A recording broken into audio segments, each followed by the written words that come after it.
نحمدہ ونصلی علی رسولہ الکریم اما بعد فاعوذ باللہ من الشیطان الرجیم۔ آج کی بات ہے زندگی کی آخری تصویریں میں سے اندھیرے کا ساتھی۔ ایک چھوٹا سا قصہ ہے، پڑھ کے سنانا چاہوں گی۔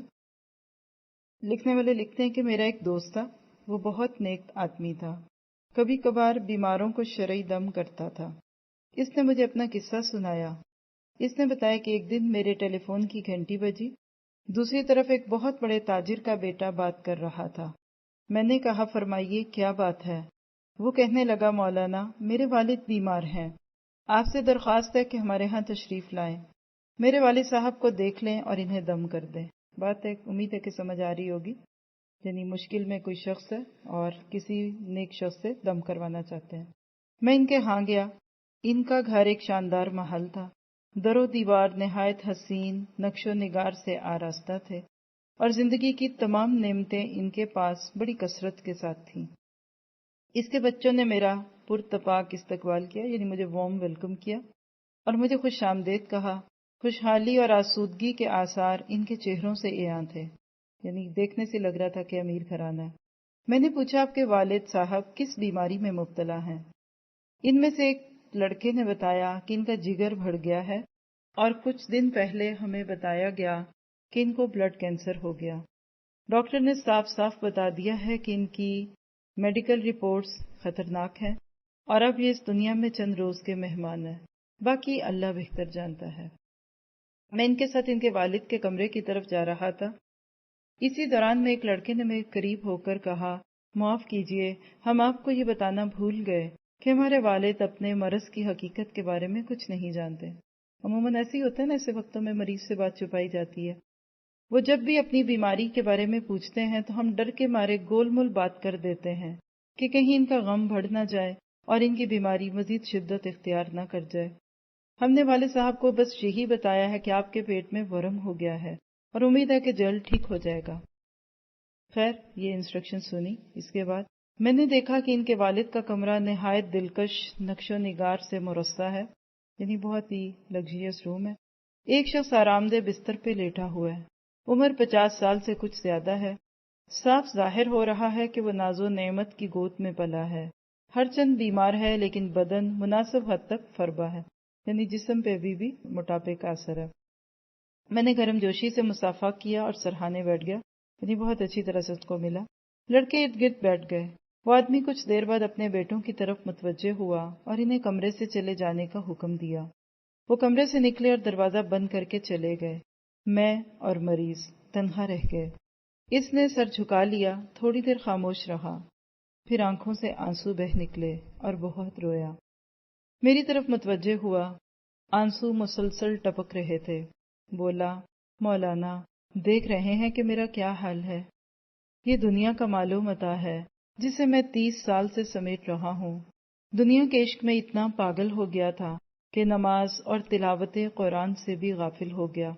جب بھی کسی نے نصیحت کی کہ اللہ کے بندے اپنی آخرت کی بھی فکر کرو، نماز با جماعت ادا کیا کرو، روزے رکھا کرو، اولاد کی تربیت کرو اور قرآن کریم کی تلاوت کی طرف دھیان کر، تو میں نے اسے یہی جواب دیا کہ بہت سا مال جمع کر لوں، جب 60 سال کا ہو جاؤں گا تو نفس کی اصلاح پر توجہ دوں گا اور باقی کاموں سے سبکدوش ہو جاؤں گا، یعنی ریٹائر ہو جاؤں گا، اپنے کام دوسروں کے سپرد کر دوں گا اور جو مال جمع کیا ہے بقیہ زندگی سے خرچ کرنے میں اور عبادت کرنے میں گزار دوں گا۔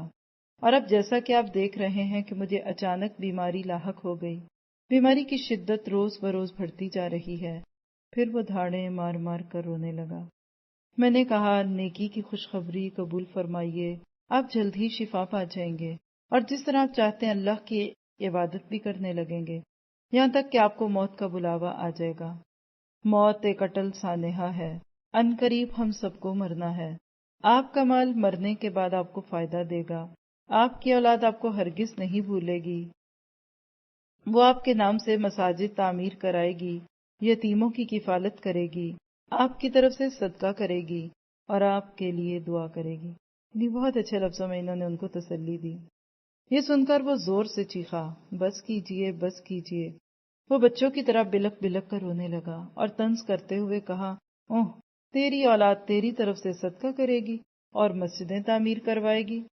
پھر مجھ سے مخاطب ہوا، آپ ان پلیدوں کو نہیں جانتے، یعنی اپنے بچوں کی برائی کی۔ میں نے کہا کیوں؟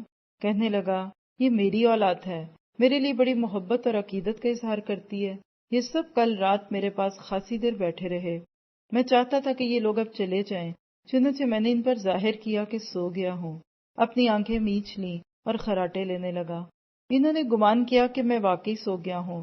چند ہی منٹ گزرے تھے کہ وہ میرے مال و متاع اور جائیداد کے بارے میں باتیں کرنے اور حساب لگانے لگے کہ وراثت سے کس کو کتنا ملے گا۔ یہ سب کے سب وراثت کی تقسیم کے علم سے بالکل کورے ہیں۔ آپس میں جھگڑنے لگے، ان کی آوازیں بلند سے بلند ہوتی چلی گئیں۔ پھر وہ میری ایک بلڈنگ کے بارے میں جھگڑ پڑے، ہر ایک کی یہی تمنا تھی کہ مجھے وہاں ضرور حصہ ملے۔ پھر وہ شخص سسکیاں بھرنے لگا، مجھے اس پر بڑا رحم آیا۔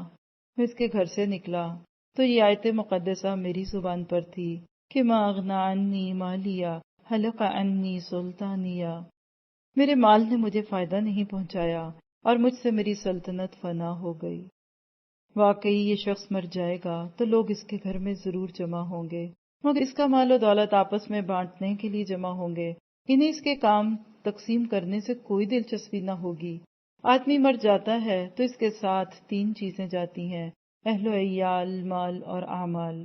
اہل و عیال اور مال جو اس نے جمع کیا تھا واپس آ جاتے ہیں تاکہ ان سے دوسرے فائدہ اٹھائیں۔ ہاں بس عمل ہی باقی رہ جاتا ہے، عمل چاہے اچھا ہو یا برا وہی قبر میں ساتھ جاتا ہے۔ رات کا قیام، صدقات و خیرات اور مساجد کی تعمیر، اور پھر دین میں سستی، فلموں، ڈراموں اور دوسری لغو چیزوں کے لیے چینلز کا ادھر ادھر گھمانا، اور فاسق اور فاجر لوگوں کی محفلوں میں بیٹھنا۔ غرض کے بھلا یا برا جو بھی عمل ہوتا ہے قبر کے اندھیرے میں انسان کے ساتھ جاتا ہے۔ قبر میں روشنی کے لیے ایمان اور عمل صالح کو اپنا ساتھی بنانا چاہیے۔ اللہ تعالیٰ فرماتا ہے وَلَا يَظْلِمُ رَبُّكَ أَحَدًا، اور تمہارا رب کسی پر ظلم نہیں کرے گا، سورۃ کہف آیت 49 میں۔ اور اسی طرح سورۃ بنی اسرائیل آیت 15 to 17 میں بھی آتا ہے مَنِ اهْتَدَىٰ فَإِنَّمَا يَهْتَدِي لِنَفْسِهِ وَمَنْ ضَلَّ فَإِنَّمَا يَضِلُّ عَلَيْهَا وَلَا تَزِرُ وَازِرَةٌ وِزْرَ أُخْرَىٰ وَمَا كُنَّا مُعَذِّبِينَ حَتَّىٰ نَبْعَثَ رَسُولًا۔ جو ہدایت کی راہ چلتا ہے یقیناً وہ اپنے ہی لیے ہدایت کی راہ چلتا ہے، اور جو گمراہی اختیار کرتا ہے وہ اپنے ہی اوپر وبال لاتا ہے، اور کوئی بوجھ اٹھانے والا کسی دوسرے کا بوجھ نہیں اٹھائے گا، اور ہم اس وقت تک کسی کو عذاب نہیں دیتے جب تک کہ کوئی رسول نہ بھیجیں۔ اللہ کا فیصلہ اتنا بے لاگ ہے، تو پھر آپ دیکھ لیجئے کہ اندھیروں کا ساتھی کون ہے، انسان کا نیک عمل، اس کا مال۔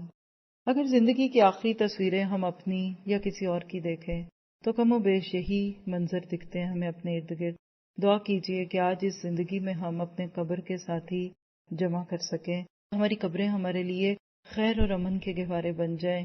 اللہ تعالی ہمیں عمل کی توفیق عطا فرمائے۔ سبحانک اللہم و بحمدک، اشہد ان لا الہ الا انت، استغفرک و اتوب الیک۔ السلام علیکم و رحمۃ اللہ وبرکاتہ۔